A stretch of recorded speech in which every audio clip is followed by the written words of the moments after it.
personally enjoyed your portrayal of the punk in Secondhand Lions. Oh yes, my hood performance in Secondhand Lions. Who saw Secondhand Lions with Robert Duvall and Haley Joel Osment and Michael Caine? It was like one of the first movies I ever shot actually in Austin, and we got to have a fight scene with Robert Duvall, you know, like multiple Oscar winner, Godfather, every movie ever made, Robert Duvall. And in the training for it, we were going to do this fight scene with his stunt double, right? So we rehearsed like 2 weeks, we got the thing all mapped out, and the day of the shoot, Robert Duvall comes over and goes, "Hey, I want to do the fight scene." Cool. Because he's like 72 at the time, right? So you really don't want anything to happen to your multi-millionaire, Oscar-winning actor.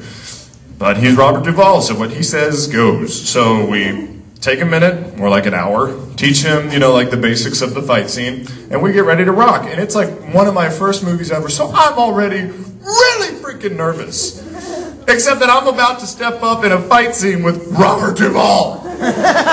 And he's standing there looking at me, and I'm like, "Oh, Travis, don't kill him. Don't kill him," right? And the first part of the fight scene is a right roundhouse. So I'm supposed to walk up to him and throw this big haymaker, and he's supposed to duck, right? You've seen it all the time. Throw the punch, the guy ducks, he gets me back, I fall.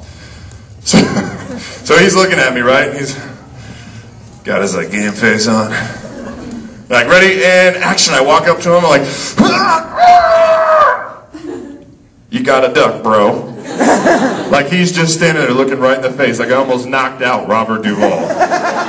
First thing in the fight, like I almost caused an insurance nightmare.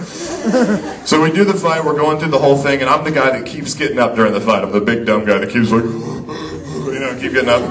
And the last thing of the fight is he just gives me this one like boom, punch to the nose, and it kind of like buckles your knees and you fall over, right?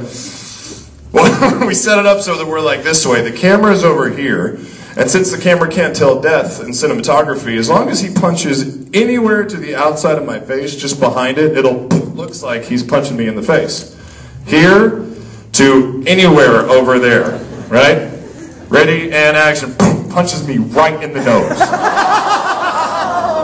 And it caught me like so off guard that I was like, "Ow!" They're like, "Cut! What are you doing?" I was like, "He hit me." But you can't be cool about it at all. I mean, you're 72 or not, you get punched in the nose, it still sucks. So they're like, "Oh yeah, we'll talk to him, we'll talk to him." So they, you know, they go and talk to him, and like the guy goes over and goes, pats him on the back. I'm like, "Oh, you didn't talk to him." Ready and action, right in my mouth. Right, my lip starts to puff up, and I'm just looking at him like, The third take, right in the nose again, and it starts to bleed. I go over to the stunt coordinator. I'm like, "He is hitting me in the face. In my face. He is not whiffing or anything. He's catching all of it. His aim is spectacular. Will you please talk to him?" And they're like, yeah, we'll talk to him. And like the last time my face is throbbing and all this stuff, they're like, "We need one more." I'm like, I totally lost all my courage. Like, "Ready and action." And I go, like, what? He's like, "What are you doing?" I'm like, "Mr. Duvall, you keep hitting me, sir." He's like, "What are you talking about? You're a stuntman. You get this all the time." I'm like, No. I'm an actor. I'm not a stuntman. He's like, "Who's been letting me punch this guy in the face?"